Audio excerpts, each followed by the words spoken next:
안녕하세요. 불당동 의대 보내는 영어과외쌤 유나입니다. 오늘은 제가 중학교 때부터 가르친 학생이 세계대학 16위 학교, 영국 에든버러 대학교에 합격한 사례에 대해 들려드리겠습니다. 저는 제가 어떻게 가르쳐야, 학생은 어떻게 따라와야 내신 1등급을 받는지, 정시 1등급을 받는지, 그걸 위해 각 학년마다 공부를 어떻게 해야 되는지는 제게 레시피가 있는 음식을 순서대로 만드는 것처럼 너무 당연하고 쉬운 일이 되어버렸습니다. 한국의대 통역번역학과를 졸업하고 10년 넘게 수업을 하고서도 학생 1등급 만드는 방법조차 모른다면 저는 10년 동안 아무도 1등급을 만들지 못했겠지요. 그런데 많은 학생들을 1등급을 만들다 보니 학생들이 공부를 잘하는 상태가 되는 것이 단순히 공부를 잘 가르치는 선생님을 만나고 학생이 공부를 열심히 하는 것 말고도 너무 많은 것이 영향을 준다는 사실을 알아주셨으면 좋겠습니다. 어쩌면 한국에서 그저 그런 대학교에 갈 수 있었지만 선생님의 코칭으로 어떻게 세계 대학 순위 16위의 명문대, 영국 에든버러 대학교에 합격하고 세계에서 인정받는 인재로 나아가는 저의 자랑스러운 제자에 대해 말씀드리겠습니다. 수업한 학생들은 굉장히 많은데 그 중에 제일 먼저 생각나는 학생은 아무래도 우여곡절이 많았던 학생들이 생각이 나죠. 그 우여곡절이 많은 학생 A는 중학교 2학년 때 만났습니다. 제가 A의 친구 B에게 영어 수업을 해주고 있었는데 B가 우리 영어쌤 진짜 잘 가르치고 생긴 것도 내 스타일로 생겼다. 이렇게 몇 번 자랑을 했고 언젠가는 제 카톡 프로필 사진을 보여줬다고 합니다. 그때 그 학생이 이 쌤 번호나도 알려주면 안 되냐 물어봐서 저한테 연락이 왔고 그 당시엔 방문과외를 하고 있었기에 테스트에 들어갔는데 A가 저를 소리 지르고 방방 뛰면서 맞아줘서 깜짝 놀랐었어요. 테스트를 해보니 그 나이대의 학생들과 마찬가지로 아예 공부를 안 하는 것은 아닌데 2학년 때부터 늘어나는 문법 응용 문제 때문에 4-5개씩 틀려서 70점대 성적을 받고 있었고 문법 공부와 단어 외우기는 하기 싫어하는 전형적인 학생이었습니다. 일단 이 친구는 선생님과의 라포가 형성이 잘 되면 절친처럼 말을 잘 들어주는 성향이었기 때문에 일단 그 친구가 저를 칭찬해주는 만큼 저도 그 친구를 칭찬해주고 저에 대해 궁금한 건 다 얘기해주는 시간을 많이 보냈습니다. 공부를 하다가도 가족들에게 서운한 얘기며 가족이랑 싸운 얘기, 친구들 고민 문제 등등 자주 딴 데로 빠졌기에 우선적으로는 잘 들어주다가 관계성이 형성되고 나서는 적절히 다시 수업으로 데려오기도 했습니다. 문법의 경우 제 노하우가 담긴 방법으로 학생 머릿속에 집어넣게 하고 단어량은 차츰 늘렸고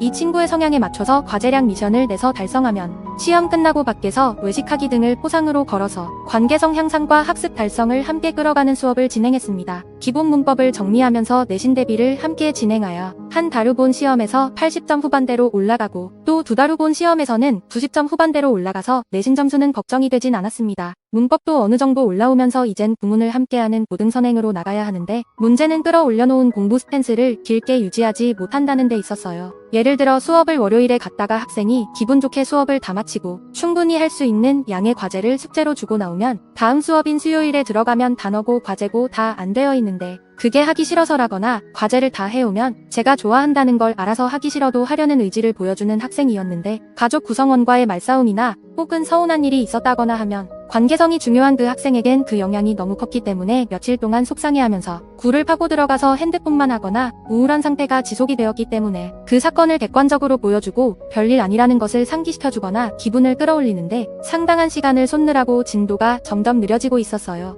가족과의 관계이기 때문에 영어 시간에 저와 이야기하는 것만으로는 문제를 해결하기 어렵고 학생이 저를 의지하긴 하지만 제 컨디션인 날이 적으니 학습을 할 수 있는 컨디션으로 올라오는데 한계가 있었습니다. 이 학생과는 어머님 동의 하에 저와 코칭 세션을 가지기도 했는데 미래에 원하는 모습이 굉장히 뚜렷한 학생이었고 타고난 기질상 본인이 원하는 그림을 아주 생생하게 머릿속에 상상하는 걸 잘하는 학생이었어요. 코칭 세션 안에서 뿐만 아니라 평소에도 나중에는 자기에게 영향을 많이 주는 가족 구성원과 멀리 떨어져서 마케팅 관련 일을 해외에서 해보고 싶다 라는 뚜렷한 생각이 있었어요. 또한 사람들과 만나서 새로운 활동을 하는 것을 좋아하는 특성을 살리면 훨씬 이 학생이 행복하겠다라는 생각이 들었죠. 해서 학생에게 너는 가지고 태어난 좋은 장점들이 너무너무 많고 성장할 수 있는 가능성도 너무 많은데 가족들에게 너무 영향을 많이 받아 그 기분이 너를 지배하는 나날이 너무 많으니 가족과 떨어져서 외국에 가서 공부할 생각도 있냐고 물어보니 학생이 몇 주간 고민을 하고 나서 본인도 그게 좋겠다고 결정을 내렸다고 하더라고요. 물론 이 과정은 어머님에게도 다 공유가 된 내용이었지만 본격적으로 어머님과 유학에 대해서 이야기를 나누고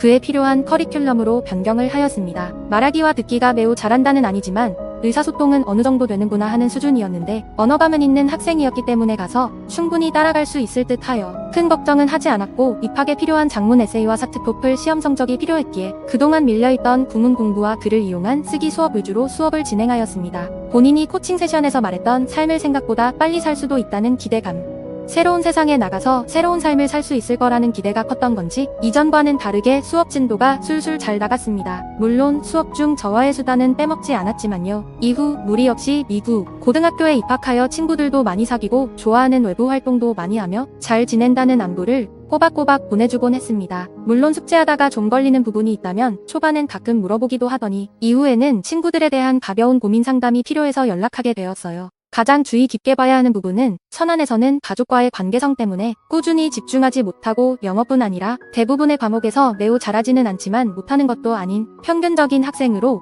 평가받았던 학생이 방해 요소와 멀어지게 되니 A등급의 성적표를 꾸준히 받고 본인 진로와 관련된 활동들을 많이 해서 세계대학 16위인 영국의 에든버러 대학교, 세계대학 중 34위인 캐나다의 토론토 대학교, 세계대학 47위 UBC 대학교 등의 합격 통지서를 받게 되어 학생 본인이 원했던 마케팅 경영을 전공하고 있으며 유학을 하면서 가끔 보는 가족들과는 이전과는 비교도 못하게 좋은 관계를 가지고 있습니다. 이 학생을 가르치면서 제가 과외를 할 때 이 학생에게 가장 많은 사랑을 받았고 저 또한 이 학생이 발전하고 성장하는 걸 보길 기대했었던 기억이 납니다. 입시는 한국 안에서만 이루어지는 것이 아닙니다. 학생들은 부모님들을 포함한 주변 사람들이 생각하는 것보다 많은 가능성을 가지고 있을 수 있어요. 입시 공부를 시키는 것은 단순히 학생의 성적에만 몰두할 것이 아니라 학생들이 공부에 집중할 수 없게 만드는 요소들을 같이 고민하고 해결 방법을 같이 모색하는 것이라는 걸 확실히 알게 해준 고마운 학생이었습니다. 어머님 잘 생각해보세요. 세상 일이 방법을 안다고 모두 잘 되던가요? 아니요. 제가 수업을 하면서 학생들이 좋은 결과가 많이 나오는 이유는 정확한 공부 방법을 가이드하는 것은 기본이고 학생이 공부를 잘할 수 있는 환경과 정서적인 안정감까지도 관리하기 때문입니다. 제가 과외를 하면서 이 부분이 저의 제자들의 학습 결과에 영향을 미친다는 사실을 알고 그 바쁜 시간 쪽에 가면서 우리나라 최고의 학습 코칭 센터인 피마 코칭 센터의 모든 전문가 과정을 수료한 것입니다. 자녀는 공부를 못하는 게 아니라 방법을 모르는 게 아니라 공부를 잘할 만한 정서적인 환경 조성이 안 되었기 때문일 수 있습니다. 어머님 공부는 멘탈입니다. 오늘도 시청해주셔서 감사합니다. 저는 앞으로 유튜브에 꾸준히 영상을 업로드할 예정입니다. 구독해두시고 틈틈이 보세요. 무료로 듣기엔 아깝지 않은 저의 보물 같은 경험들을 들려드리겠습니다. 감사합니다.